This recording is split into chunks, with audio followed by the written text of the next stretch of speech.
Hi, and welcome to A Sense of Wellness podcast, inspiring and empowering a healthier you. I'm your host, Susan Greeley, and I'll be diving deeper into the 4 pillars of wellness: sleep, exercise, nutrition, and stress management. Today is all about fats as the cornerstone of our health and how to replace damaged and unhealthy fats with those that are essential to our health, our vitality, and longevity. I'm thrilled to welcome back last month's guest, Udo Erasmus, for part 2 of our conversation. On our last episode, Udo shared much of his own remarkable and beautiful personal story of triumph over trauma and how we all as humans are wired for unconditional love and healing. So we had such a wonderful conversation, right, Udo? And today, today we will focus solely, or maybe not solely, on caring for our physical health. Udo is a true expert in this area. And in case you did miss last month's episode, Udo Erasmus is a highly acclaimed health, wellness, spiritual, and human nature educator. He is the author of many books, including bestseller Fats That Heal, Fats That Kill. This has sold over 250,000 copies, and he is also the founder of Udo's Choice Healthy Oils and other products promoting health. So, Udo, it's time to set the record straight and continue to educate the public about seed oils and other fats and oils and their role in human health. This is such an often oversimplified and misunderstood aspect of our health and nutrition. I know you and I are both passionate about it, and I'm turning things over to you because you have so much amazing information to share with listeners. So thank you for being here. Thank you. Well, thank you for having me. Doing podcasts is the highlight of my life. I love doing them. And if the message is good, then getting it out is always the big challenge, right? Mm-hmm. So if my message is good, then the fact that you do a podcast is like the partnership that it made in heaven, basically. You know, I agree. Amen. It was so good last month that we had to have this continuation, and the fats and oils that we want to talk about today. It's just such a critical time. I mentioned seed oils. Udo, let's start there. You have many years of history in this area of fats and oils, specifically developed your own line of healthy oils.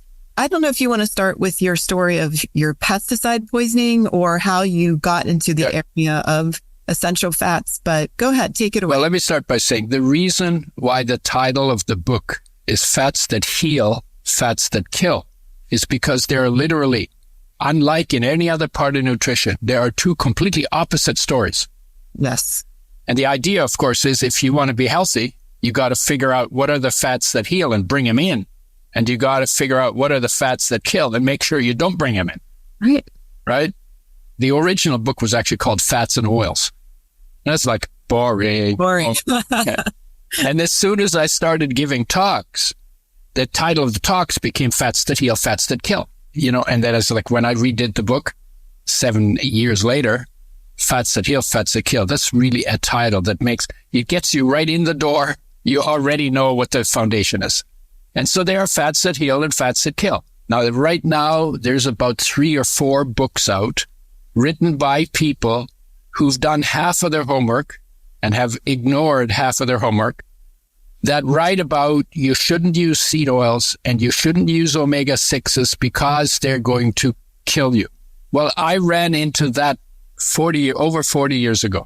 I've been doing this work now for over 40 years. 1980, when I got poisoned by pesticides, I got into trying to figure out how health works. And I went into Medline, anything about health and nutrition, disease and nutrition, because the idea was your body's always turning over. You know, you call yourself Susan Greeley, but you're actually 98% different today than you were a year ago. So 98% of your body has turned over in 1 year. So your body is a major construction site. And in fact, if you drink the water you're supposed to drink, you will have passed 10 times your body weight of water through your system in that 1 year. About 1.5 times your body weight in oxygen, right? So literally, you're a moving feast. And why that's important is because if something goes wrong with your health, then the only thing you have to do, forget about the drugs at this point, you know, sometimes they have a place, but what you need to do is you need to raise your standard for food, water, and air intake. And within 1 year, you can have rebuilt 98% of your body to a higher standard. So basically you get sick because your standards are too low. Your standards for yourself, your standards for your food intake, your standards for your water intake, your standards for your air intake are too low. And of course, the reason why humans live stupid lives and why there's so many problems in the world is also because our standards are too low. You set a higher standard and then you work toward that standard and you will fail your way to success. Because if you set a high standard, doesn't mean you immediately embody it, right? But if you set the standard, I want to have the healthiest, longest life. I want to make my body out of the healthiest, best, optimized essential nutrients. And I want to avoid toxins and detox as much as I can, right? That's a higher standard, right? Right. But then you're not used to that. So then you had a donut. Okay. You fell down, say, okay, what do I need to learn? Why did I eat the donut? Why was something that is obviously not good for me? Why is that something I did to myself? And then you might learn something. You might change a thought that you have, like if I'm bummed, I need a donut. That's kind of like that, right? Then you say, okay, well, that's not really true. If I'm bummed, I need to feel better. I don't need a donut. And donut is not the only way to feel better when I'm bummed, right? So now you learn something. Next time you see the donut, you say, well, okay, yeah, in the past I would have taken a donut, but actually I don't really need that. Let me get a carrot instead, right? Or whatever, right? But you never give up on the standard. So if you give up on the standard, you're going to drift downhill, and downhill always ends you up in some kind of a gutter. Yes. And those standards in this day and age are not clear to people. So that's what we're going to talk about.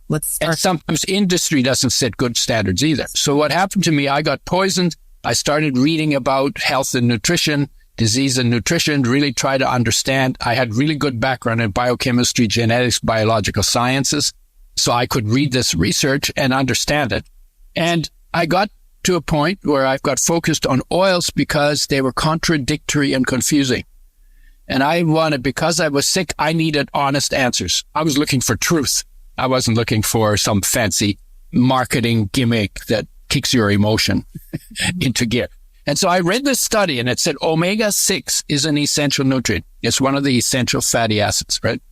There are 42 essential nutrients, 18 minerals, 13 vitamins, 9 essential amino acids from protein, and 2 essential fatty acids from fats.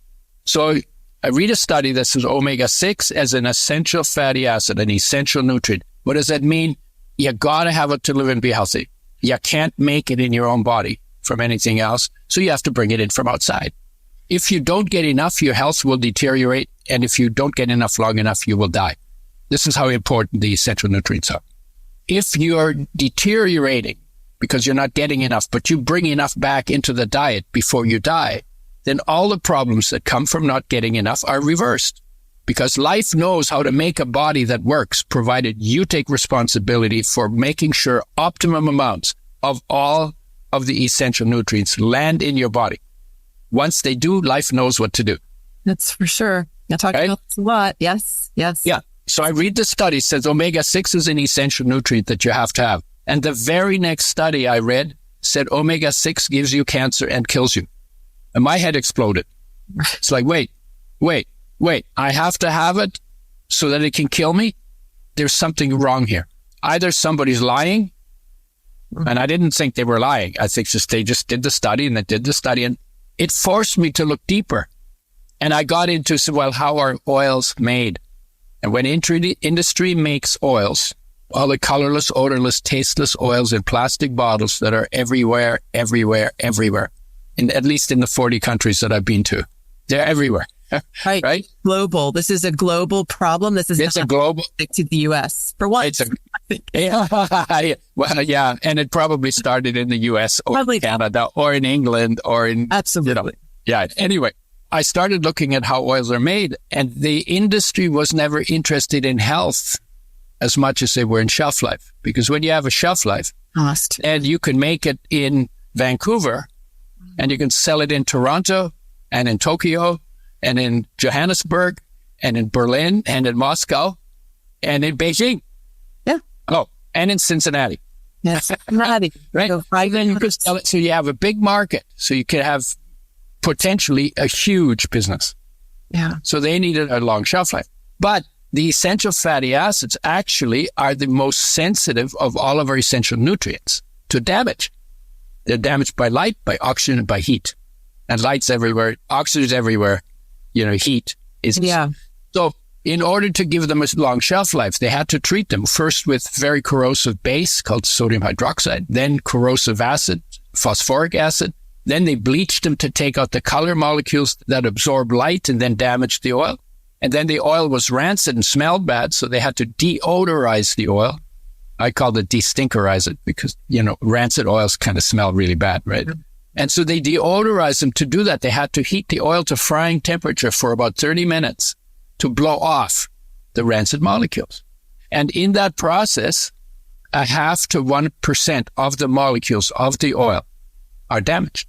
So they're turned from something natural that the body knows how to work with to something that never existed in nature, for which, therefore, life never made a breakdown process. So then they pile up in the body. If you put them in your body, they interfere with what's going on wherever they land, in your cells. So they inhibit something that needs to be going on. So when they inhibit it, they block your energy flow and the interactions between molecules that are your health chemistry. So they interfere with that. And then you do that every day. You get maybe 2 to 4 tablespoons. And there's pesticides in the oils because they're not from organic seeds. And they're in plastic, and oils swell plastic. So plastic leaches into oils. And then you use them for frying. So you have to multiply whatever the damage is by another 3 to 6 times.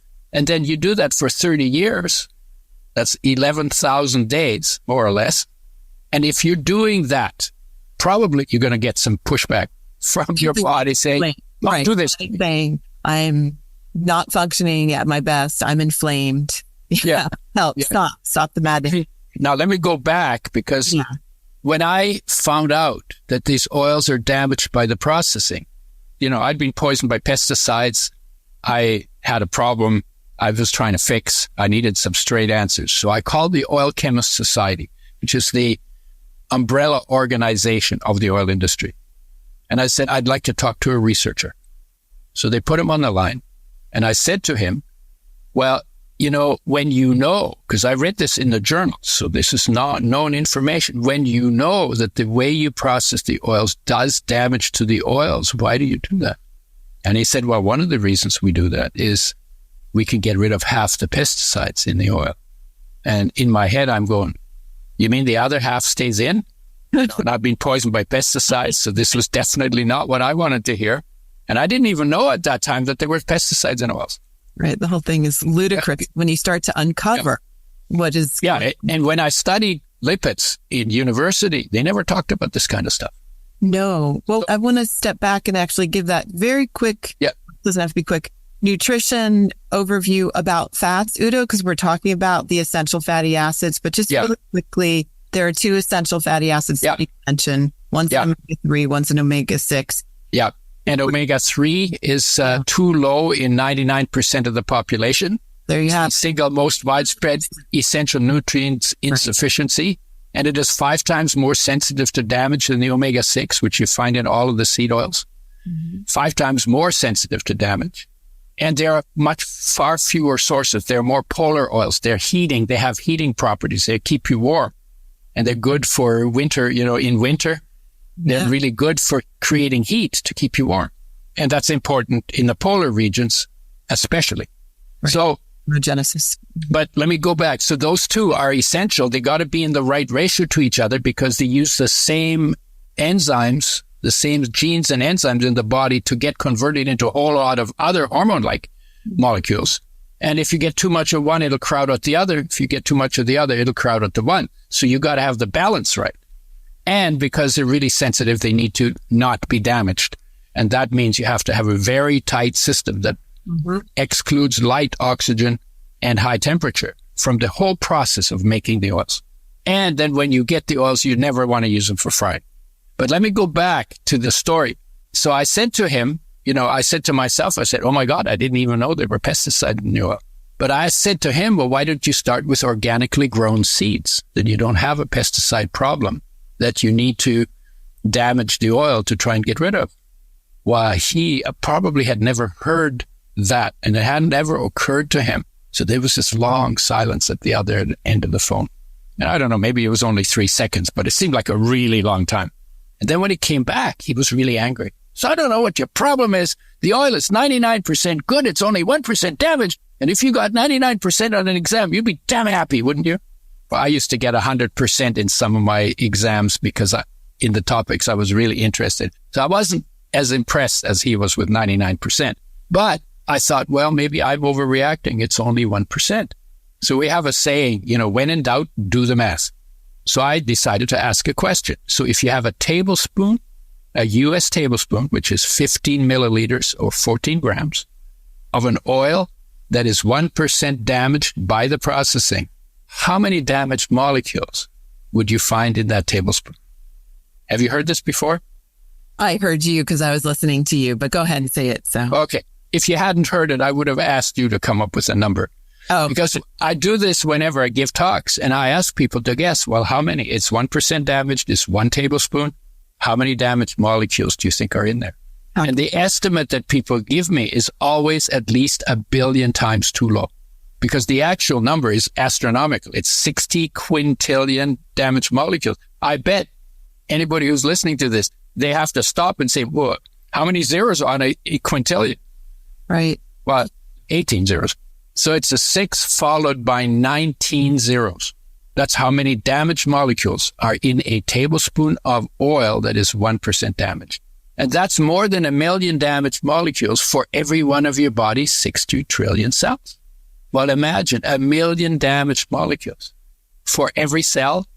That's not going to make a difference. It has to make a difference. They're unnatural. They don't belong in the body. They never existed in nature. So you turned a fat that heals that came from nature into a fat that kills. Those molecules interfere with health, right? And before, like I said, okay, but then there's pesticides and there's plastic in it, and you use 2 to 4 tablespoons a day and you fry them, and then you do that day after day after day for 20, 30 years, right? There's research that shows that cooks who spend 8 hours a day in front of a frying pan in restaurants have 4 times more lung cancer than people at home who only spend a couple of hours in front of the frying pan. And they think that's the reason for it is you're turning the oil into smoke. The smoke evaporates. You breathe it in. You need a better fan in your restaurant to decrease the amount of those fumes that you're actually breathing in while you're doing your job as a cook. Look, a chef, right? It's a big environmental hazard. Yeah. Huge. People don't think about it. It's huge. And more health problems come from damaged oils than any other part of nutrition. And the other side is more health benefits will come from stopping doing that and getting your oils made with health in mind, either through eating fresh, whole, raw, organic seeds and nuts, or oils that are actually made with health in mind, that are protected from light, oxygen, heat while they're being made, and then you don't use them for frying. You add them to foods off they come with heat source. Yes. And I thought, okay, well, I can't get healthy on oils like this. We should make them with health in mind. And I was just desperate and crazy enough to say, I'm going to do that. So I actually developed a method for making oils with health in mind. It has to be really tight. We had to custom make the parts because they don't come standard in oil presses. And then we started making oils with health in mind. Started an industry. I was inducted into the Canadian Health Food Association's Hall of Fame for starting that industry. And it just came out of, I had a problem and I found a solution to the problem. And I thought, gee, other people must be able to benefit from that. And then, of course, I found out omega-3 is too low in 99% of the population. We started making flaxseed oil. That was our first oil. Mm-hmm. And if we could make flax oil and not damage the omega-3s and bring the omega-3s that are too low in 99% of the population back into the diet, oh my God, we could help almost everybody. And I got so stoked by that.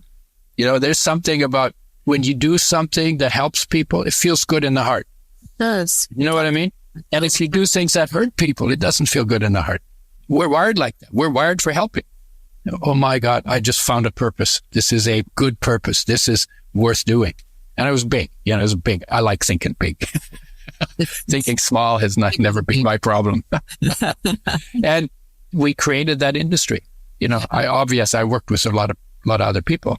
Right. And again, this was in the 80s. You started this and I got poisoned in 1980. Flaxseed oil came out in 1986. And then I became omega-6 deficient on flaxseed oil because it has the balance between omega-3 and 6. Has too much 3.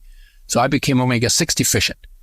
And I said, okay, we need to do a blend where the balance is better. So then I developed a blend that came out in 1994. And we've been working with that blend for the last 30 years. This year's 30 years. So tell us what is in the blend. This is really important. Yeah. Well, flax for omega-3, sunflower and sesame for omega-6. And then there's minor ingredients in oils that have antioxidant properties, anti-inflammatory properties. There are phytosterols that block cholesterol absorption or reabsorption. So they are helpful with that. And then there's lecithin, which is an emulsifier. So it makes oil digestion and absorption easier. A little bit of antioxidant to keep the oil fresh, vitamin E. And so there's some coconut, a little bit of coconut, a little bit of evening primrose oil, rice germ and oat germ oils. So 9 ingredients, everything organic, because when we started, only 3 of the ingredients were available organic. So we put them all in. We felt it was better to have them in than not to have them in. And whenever they became available, we would switch from non-organic to organic. So we're now 8 out of 9, and you cannot get organic certification for vitamin E, even when it's made from organic sources. So everything's organic that we can get organic. And we've worked with athletes with it. If they take a tablespoon per 50 pounds of body weight per day of the oil blend, mixed in foods with intake spread out over the course of the day, and if they did their sport to exhaustion within 30 days of starting with the oil, their increase in performance to exhaustion was 40 to 60%. I mean, it's huge.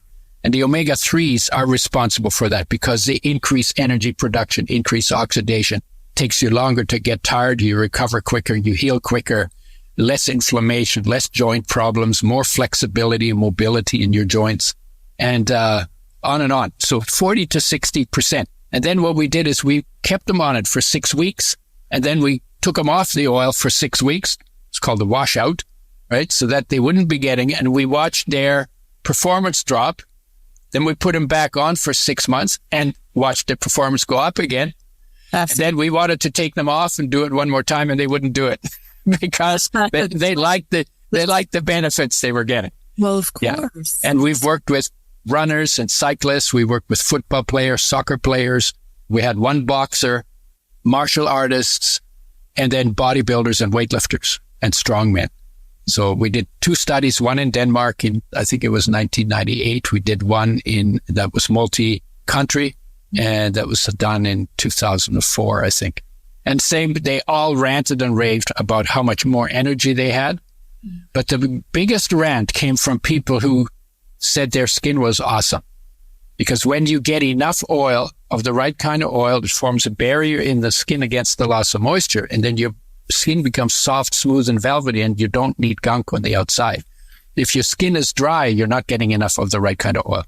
And in the survey we did, there was like about 500 people, and 76% of them ranted about how their skin felt. Beautiful skin, supple. Yeah. You've touched on so many of the health benefits already, and I know you call the omega-3s in particular, ALA, a fire starter. Yeah, the fat-burning fire starter. Yeah, the fat-burning fire starter. Yeah, because what they do, if you get enough of them, they turn on the genes for fat burning, and there's a bunch of them, and they turn off the gene for fat production. So the idea is if you have fat that burns, you want to turn on the genes that you need to burn it, right? And they turn off the fat production gene. Why would you produce more fat when you already have enough? And that's the regulation that the omega-3s do for us. In weight management.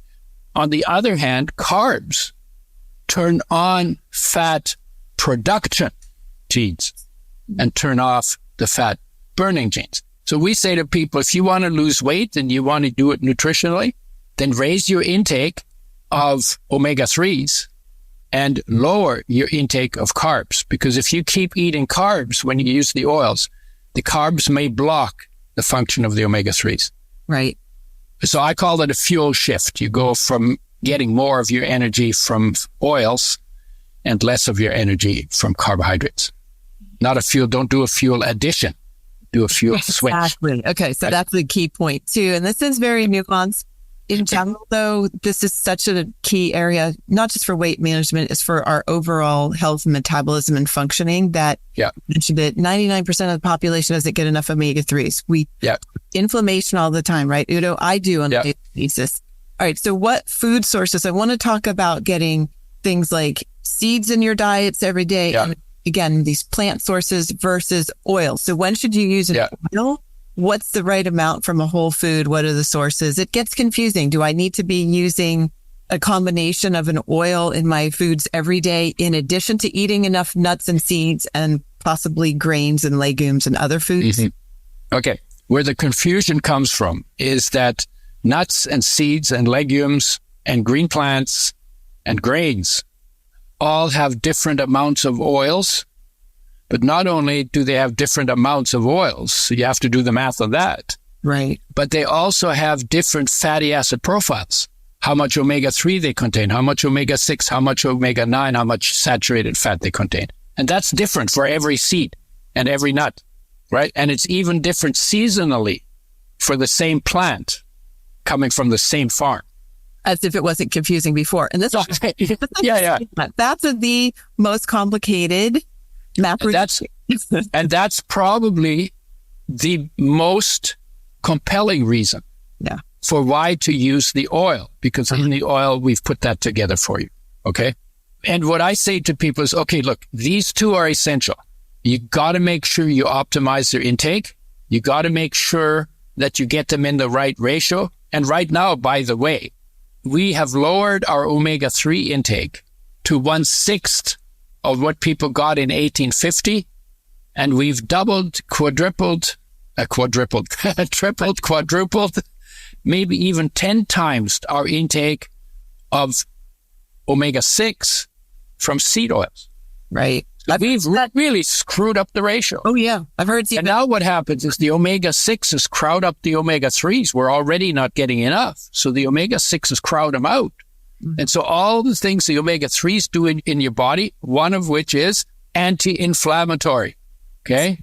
We don't get that benefit. So that's a big problem. And the reason why a lot of people are saying, oh, don't use seed oils and don't use omega-6s is because the oils are damaged by processing. So they should be blaming the damage, not the oil. And they didn't look into that. And that most of the research is done on these damaged oils. So you're getting some results from the research that should be blamed on the damage done to them, not on the omega-6s. So they're misrepresenting what should be addressed. And none of those guys, by the way, have ever talked to me. None of the guys who write this book, they did half their homework. They never looked at the processing damage and how do you make oils with health in mind. And we addressed that 40 years ago. Right. 30 years ago. Intentional oversight? No, I would say it's reactionary and it's lazy. Yeah. You know, because, look, you could do the same thing about every problem in the world. You know, why is there war? Why is there war? It's the same issue, right? I was born in a war, so I can talk about this quite eloquently, right? So why is there war? It's because people don't practice peace. Oh, well, what is peace? Yeah. Oh, well, we say peace is the absence of war. No, it's not. Peace is a presence. When that presence gets lost, that's when war begins. You know, what is the standard? The standard is peace. That's the high standard. When you don't hold to that standard, you're going to drift away from it downhill, and war is the gutter, you know, of the peace-war continuum, right? And people are lazy. You know, we like quick answers.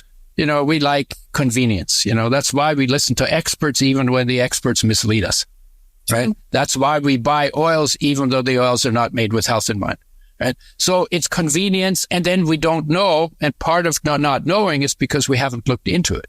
That's more convenience, right? So I think to have a better life, we need to become a little more active on our own behalf, right? So I'm around here talking about this. And so what do we avoid? It's twofold. Most people in my world of nutrition and dieting and all, they're always looking at what they need to eliminate from their diet. And that is a big part of this. So we're going to talk about that. And then making sure you get enough of the good stuff. So what are well, if you get enough of the good stuff, you will cut out the bad stuff automatically. I agree. So we should really focus on the good stuff. But let's talk about the bad stuff. Bad stuff. So the worst thing we have ever done to our food, ever in our whole history of being alive on the planet, whether that's 6,000 years or 200,000 years. I know it's coming. Is frying. Right? Because when you put an oil in the frying pan, you expose it to light, oxygen, and high temperature all at the same time. And light and oxygen do more damage at high temperatures than they do at low temperatures. In fact, for every 10 degrees Celsius that you go up in temperature, you speed the reaction of light and oxygen damaging the oil by 2, 3, or 4 times. So imagine you go from 0 degrees or body temperature, which is 37, let's say 40, okay? You go to 100. You got 10, 10, 10, 10, 10, 10, 6 times. So you have to multiply 2 by 6 times or 3 by 6 times or 4 by 6 times to get a number for how much more damage you're doing at that higher temperature. And frying takes place usually between 160 and maybe 250 degrees Celsius. So you got a huge range of 10-degree intervals that are going to double, triple, or quadruple your damage. Frying is the stupidest thing we have ever invented to do to our health. And if you think about it, like you put it in context, nature or life created health in nature.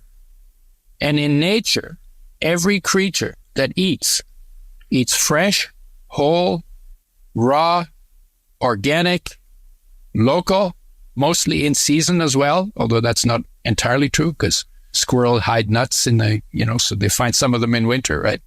And for human beings, mostly plant-based. Why? Because human beings, there was a time when we were hunters with rocks, and when we only had rocks for hunting, the animals are pretty good at flying away, running away, slithering away, or fighting us. And so the hunters, when we had rocks to hunt with, came home empty-handed a lot. And guess what they ate? Vegetables, plants. Why? Because they don't run away, they don't fight back, and they're really easy to hunt down and kill.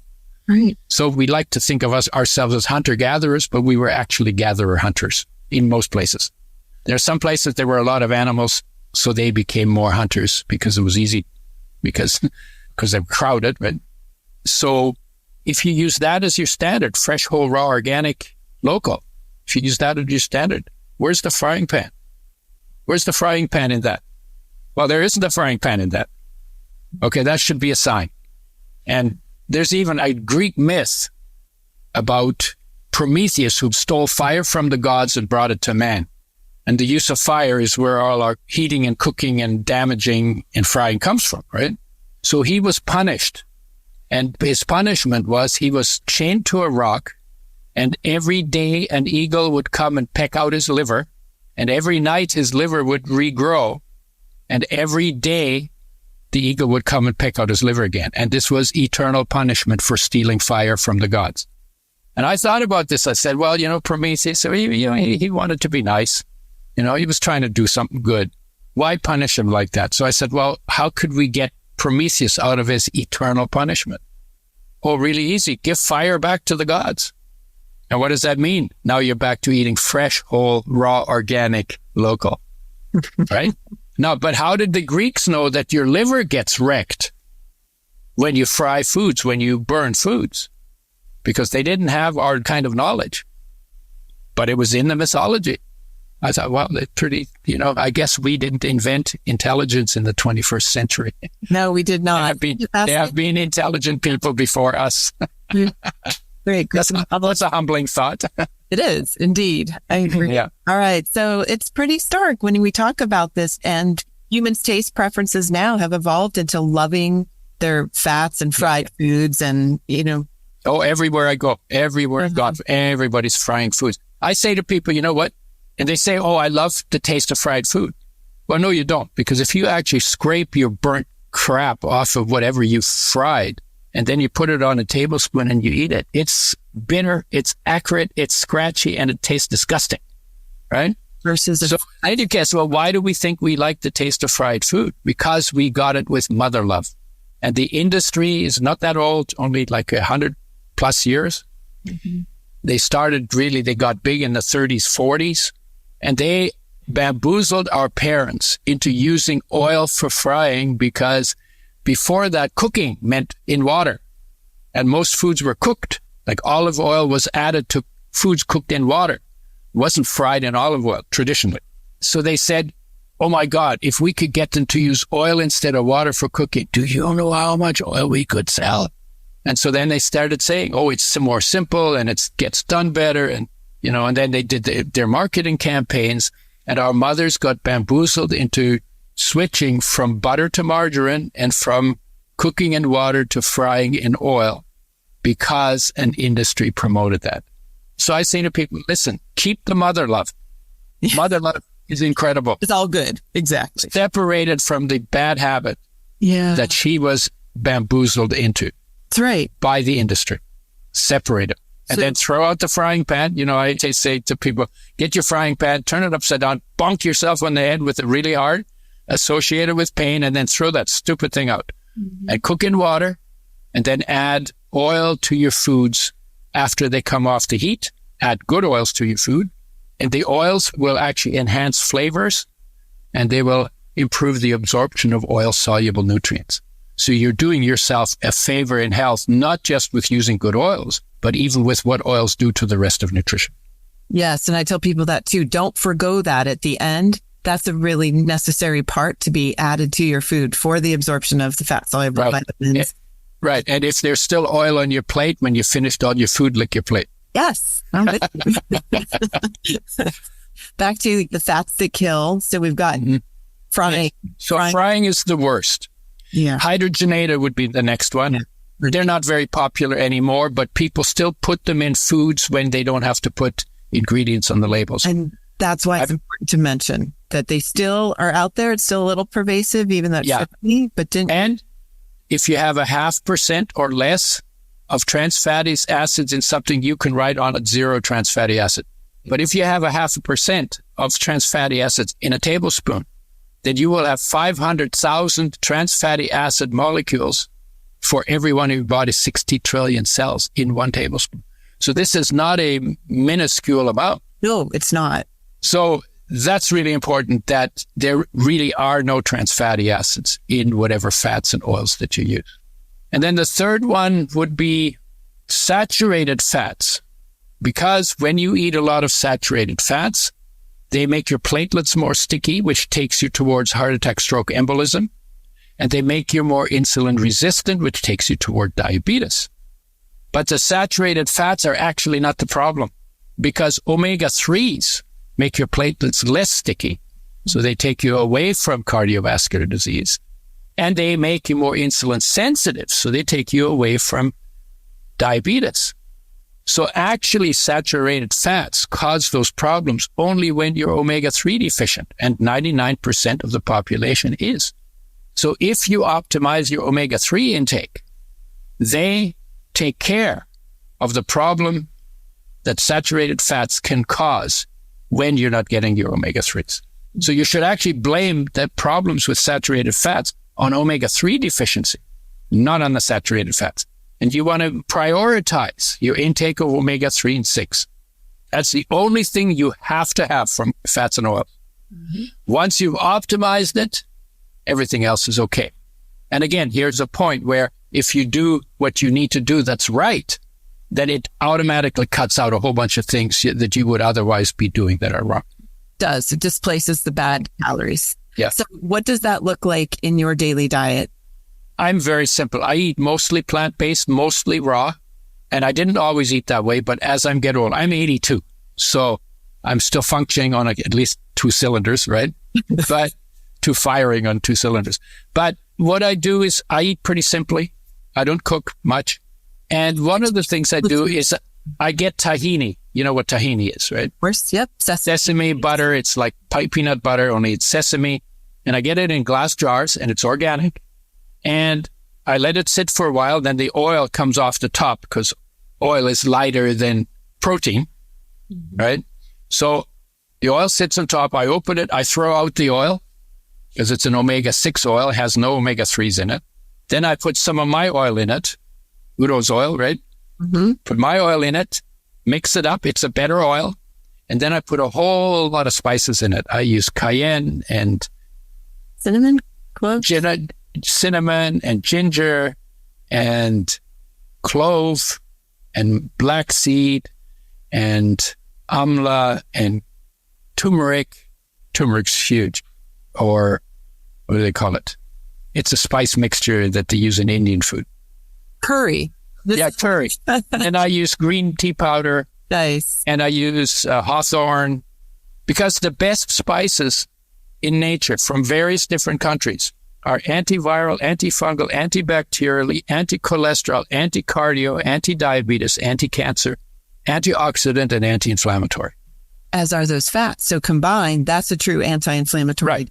Except the omega-3s can be anti-inflammatory, not the omega-6s. The right. omega-6s have to turn into things, well, they make inflammatory and anti-inflammatory. But the omega-3s actually turn into their own antioxidants and anti-inflammatories out of the omega-3 molecule. It's the only molecule in nutrition that makes both a fire, you know, your energy, your life is a fire, right? And if you have a good fire, you also throw lots of sparks, right? Well, so you need spark control. So the only molecule in nutrition that makes the fire and then turns into spark control is omega-3. So we call it the God molecule. Highest energy. Isn't that cool? Like 80% is turned into fire and 20% is turned into all kinds of derivatives, among which are antioxidants and anti-inflammatories that function in the cells as spark control. And once you know that, I think that's the only way to then simplify what fats mean in the diet. Does that make sense? Like they're oversimplified for the general population. You have to really go through this process of understanding exactly what they are, what the sources are, what they do in the body, and then you can eat more simply and so use by all of this. So going back to why would you use oil and why would you use seeds and nuts? Yeah. I use the oil because I know how much omega-3 is in it. I know how much omega-6 is in it. I know how much to take to get that taken care of. Okay. And I know the ratios right because we did all that homework for people, all of that crazy stuff. How do you figure it out? Right. We did that 40 years ago, right? How much is it for adult? In winter, tablespoon per 50 pounds of body weight per day, or whatever it takes to make your skin soft, smooth, and velvety. And that depends to some extent on your metabolic rate. Because some people burn fat very rapidly and they're always like skinny people. Yeah. Right? And they can never put on weight. And some people write to me, how do I put on weight? Well, you know, you got to do weight-bearing exercise, build muscle, build bone, right? But they don't put on fat. So they may need more than people who easily put on fat. But it's ballpark, a tablespoon per 50 pounds of body weight per day, mixed in food, intake spread out over the course of the day. And in summer, you need less than that because in winter, you burn quite a bit of oil for heat. In summer, you don't need it. Right. You're already sweating, right? So in summer, I use 2 or 3 tablespoons. So you go from 4 tablespoons in winter to maybe 2 or 3 in summer. And always mixing. Well, I put mine in tahini and then I dip my vegetables that I eat. Okay. You know, it could be celery and it could be broccoli. I love broccoli. Okay. You know, and carrots and purple yams and I got spices in there. Well, everything. Anything that's green. So I eat a lot of vegetables. Right now I'm on a kick where I'm not eating any fruit except berries because I want to see what my body tells me about that. I have never done that. And then I eat seeds and nuts. So I eat pecans and I eat pine nuts and I eat walnuts, pumpkin seeds, pistachios. And you want to get those organic, unsalted, unroasted. How about almonds? The flax? Which? Hemp seeds. Oh, yeah. Flax seeds. Flax. Yeah. Flax I eat on a regular basis too. And hemp seeds I use occasionally. I know flax better, and flax has some things that hemp doesn't. Right. But hemp hearts are good. They are good. Yeah, they have some omega-3, although my ratio of omega-3 to omega-6 is twice as much omega-3 as omega-6. And that's because our intake is so low, so I'm high grading them. Okay. If you go to 4-to-1, that's too high because that can make you omega-6 deficient, right? So 2-to-1, hemp oil is 3-to-1 the other way, 3-to-1 the other way, more omega-6 than omega-3. So I like flax, but flax by itself can make you omega-6 deficient. See, that's why I recommend both. Typically. Yeah, if you mix them, one will balance out the other. Some, right?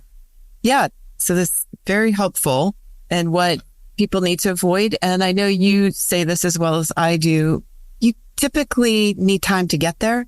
You know, making these changes, removing the bad fats isn't so easy to do from one day to the next. The issue is set the standard. If it makes sense to go fresh, whole, raw, organic, and it makes sense to me. So I set the standard, but I'm starting where I am. My parents weren't fresh, whole, raw, organic, right? So then what do is you take steps, look around. You know, what can you change? What step can you take? What step would you like to take in the direction of fresh, whole, raw, organic? And then you could take 6 months, you could take a year, you can take 2 years to get there.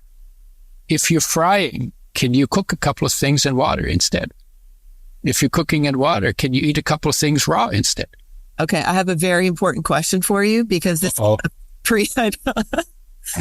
for recording today, I may have been making pancakes for my children, my son, and I know how to cook at lower temperatures and all that, but to cook pancakes, I use either avocado oil or butter. So this is real life. Do I just stop making pancakes for my family? What would you? Well, my cheeky quib is drink the dough. But that's a good question because it's another step, okay? If you're frying in oils, the more liquid an oil is, the more essential fatty acid it has. The more essential fatty acid it has, the more sensitive it is to damage by light, oxygen, heat. So if you're using liquid oils for cooking, go to less liquid oils. So olive oil is less liquid because it'll go solid in the fridge. If it's not going solid in the fridge, it's not real olive oil. Or go to the hard fats. And so between avocado oil and butter, I would say butter. Okay, that's what I ended up using. And part of the reason for that is that olive oil, there are no standards have been set for olive oil. Most oils have standards. Olive oil is new, no standards. They've talked about setting standards, but they haven't set standards. So they could make them out of rotten olives, just like they make fish oil out of rotten fish. Yeah. See, we all have and starting today, set your standards. I have mine for those oils. My raw oils are only organic. That's very important to me. But same with my butter is only organic. But I hope that helps listeners too, because we're people and kids. It's hard. So you want to use the harder the fat, the less damage is done by frying, but it's not damage free. Because the pancakes turn brown, right? They turn brown, and if the phone rings and you take the call, then they turn black, right? Those we don't eat, don't worry. Right? But the point is that you're changing molecules. Right. As the color is changing. So you're damaging molecules, and you do some damage to the oil as well, especially in the places where there isn't frying, where there isn't dough to cool them down, right? Yeah. And then your pan might smoke. So the smoke you've changed the oil, right? Some people say, well, what do I do with my eggs? How do I make fried eggs? Well, you can water cook eggs. It's not a problem at all. You can soft boil, hard boil. You can even suck out the egg raw, like the fox does, right? And most people won't do that. But we did that when we were kids on the farm, right? And you can water scramble. So, there are lots of ways to make foods without wrecking them. Getting used to really watching your temperature and controlling that when you... Yeah. So the other way you could do the cooking is you do it without oil. You could do the cooking in water if you put just a very little bit of water in it and let the pancakes dry out on top and bottom. Some people make bread like that. They don't bake the bread and burn the crust. The crust is actually just dried. Mm-hmm. Okay. So, that takes some experimenting. So it does. The point is, if you have the standard, then it doesn't take much to be creative in getting closer to those standards. But the standard has to be real. Right. So I'll give you another personal story too. Same children. So when my oldest was an infant and I was living in Germany, we would make carrots and sweet potatoes and things like that when he's first starting to eat. And I think I may have mentioned this to you, but this I hope makes you happy. Flax oil is not uncommon in Germany. And a good friend of mine said, don't forget to put a little drizzle of the pure flaxseed oil on your baby's carrots and, orange vegetables for those omega-3s, for the good fats. And so I started that very early with my baby. Well, you can now get Udo's oil in Germany too. I know. I'm glad you mentioned that. Yes. Yeah. So that said, where is Udo's oil sold globally? Like how many countries, Udo? Probably about 40. It is 40. Yeah. Fantastic. And it's usually sold in the natural food stores or the practitioners. Some of the natural alternate practitioners sell it. And sometimes the pharmacies in the UK, some of the pharmacies sell it. So it's part of the the natural foods industry. You can get it on Amazon too. Would you recommend getting it on Amazon? I always recommend direct from the store. Support your locals. I agree. Okay. Because on the locals, they have it in the fridge. We set lots of standards for that. How do you keep it fresh? It's in glass. It's in a box. The light's completely cut out. It's in the fridge. It's in a supplement section in the health food stores. Yes. It's refrigerated in the factory and you refrigerate it at home. Mm-hmm. And you add it when the food's ready to eat. And this goes to, I'm always fascinated by food production. Where are your oils made? In Canada or is this the U.S.? It used to be made both in Canada and U.S. They're made in the U.S. in Washington State. Yeah. Okay. Do you ever have, and that's where you live, do you ever have supply issues? No. Yeah. Okay. Not yet. Until I get the word out. Exactly. Yeah. But usually things don't, when you do media, I did a lot of media. I've done more than 3,000 media interviews. I'm probably over 4,000 by now, right? You still have well. So you do, no, because somebody tells a story, not everybody just falls over and says, yeah, I've got to do this. Some people do. Right. And it grows at a pace and then the production can keep up track with that pace. Are there comparable oils out there that you know of? I'm guessing no. I just want to ask though, if you know of any other comparable, prepared seeds and nuts. Yeah. Seeds and nuts. You know what? When we started this industry, oh my God, we could help so many people. I thought we were going to have maybe a 2-year head start over people. And then when people find out, they would knock it off and they would start doing it. It's never been knocked off. So interesting. Never been knocked off since 1986. So we're talking like 35 years. And I think the reason is because it's a pain in the butt to take all the care that you need to take. Sure is. And the oil's required if they're going to be healthy for you, but nobody wants to take that. So like in the keto diet, a lot of people like the keto diet, you use oils as your main fuel, right? Right. Well, they give you saturated fats, but they don't give you any essential fatty acids. But the essential fatty acids is the only thing you need from fats. So these keto diets are not long-term sustainable because they ignore the only thing you need to have from fats. And so a keto diet that was based around optimizing essential fatty acids would be sustainable. But then you have to take care of these sensitive oils. And the people who push those diets, they want to have stuff they can store under their bed for 2 years and it won't change. Right. So they all recommend you put, if you put essential fatty acids in your coffee, that's probably better than using saturated fats in your coffee. Right. The coconut oil in their coffee. Or MCT. Or butter in your coffee, right? Because the essential fatty acids you gotta have. If you don't have enough long enough, you die. You do die. And that needs to be said. That's why the keto diet, as people are doing it and know it now, is not a healthy long-term diet. You will die. You're not going to live a long, healthy, vibrant life.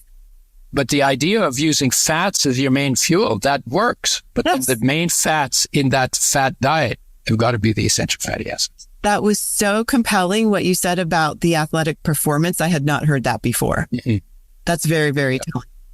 There's only one thing that's more compelling. Mm-hmm. Pregnancy. Oh. When a woman gets pregnant, she has to maintain her brain and build a brain in her womb. Yeah. Takes more oil Most women are deficient in omega-3. Right. So what happens is the child takes fat out of her brain. And that's nature saying, look, mom's the past, kid's the future. So if we have to, we will sacrifice the past to protect the future. So the kid gets priority. So what they've shown is that every child depletes the mother further. Each child gets less than the previous child. They think it's the reason why, if you measure the IQ of all the oldest children in North America against the second, the third, the fourth, the rest of them, IQ goes down with birth order. I object. No. Well, I'm the fourth of four. Okay. I'm the eighth of eight. Oh, you're eighth of eight. Okay. And I'm smarter than my siblings, but they're not here to defend themselves. So right. I can say that with panache, right? Right. But it's not 100% because there are other factors involved. Of course. But when you average all the IQs, the oldest is highest on average. I would believe that. Yeah. Also, women get some diseases 2 to 15 times more frequently than men.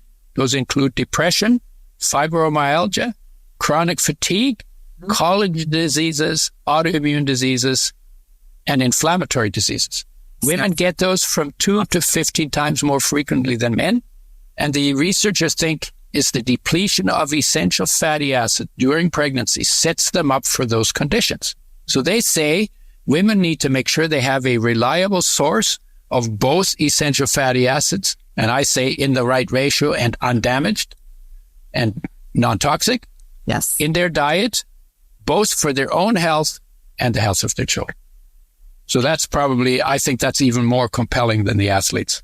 That is more compelling because that is determining the health of the future generations. Yeah.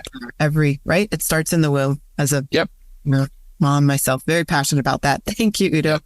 Well, I didn't even get to arthritis in general. If you want to mention really quickly, I know I've heard you mention this yourself, that you have noticed with your own joints. Mm-hmm.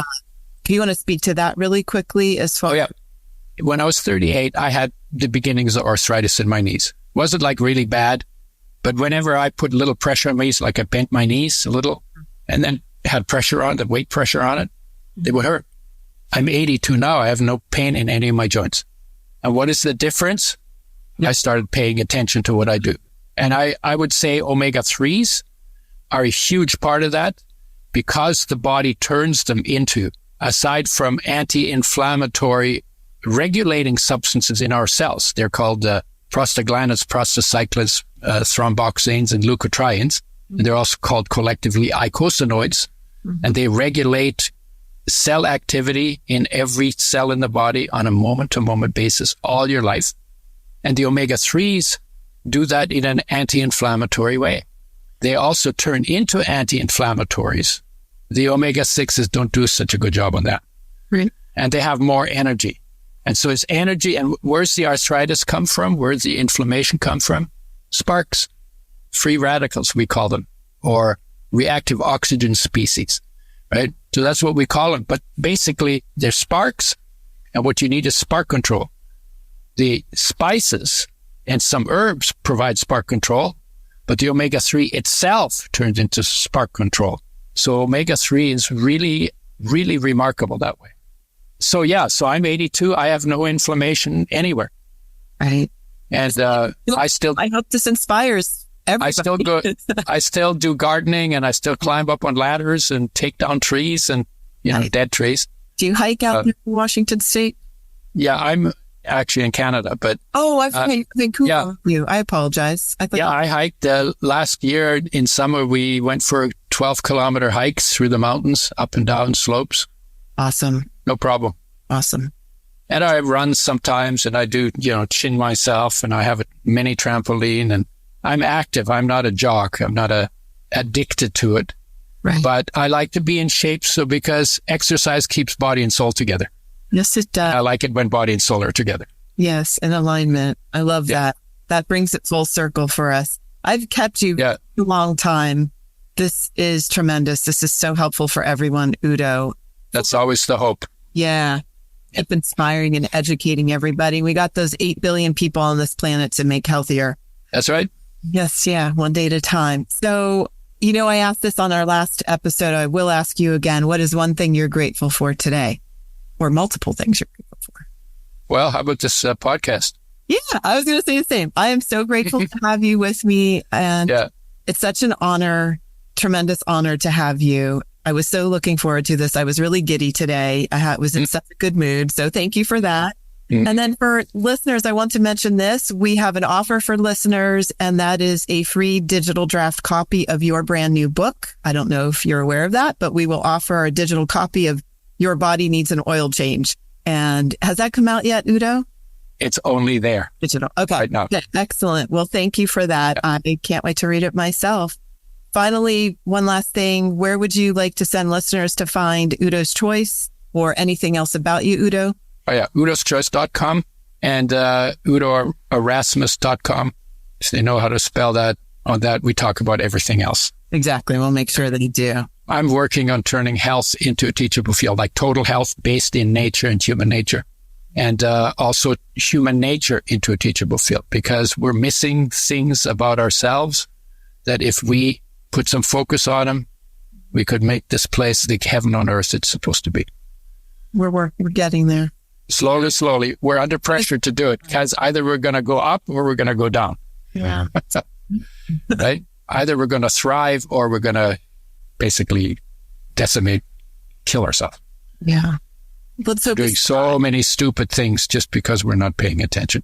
And what is within us is so magnificent that it's a shame to live a life and miss the magnificence of that life. I completely agree. And you know that. And this conversation alone helps me feel more vital and excited about that. So thank you again for sharing your wisdom, your amazing knowledge, passion, experience, and all the love, the unconditional love. So I hope to have you back yet again. I'll be happy to do it. Wonderful. Thank you, Udo. All right. Thank you. Thank you for taking time to join me and listen to this episode. You can find more information and subscribe to the Sense of Wellness podcast on our website at ccphp.net/sens. This show is brought to you by Castle Connolly Private Health Partners, a concierge medicine organization that partners with and supports exceptional physicians to deliver an unrivaled experience of comprehensive, collaborative, and attentive care for a preventative approach on health and optimal well-being for members. Be sure to listen in next time to the Sense of Wellness podcast, and remember, simple daily habits matter most.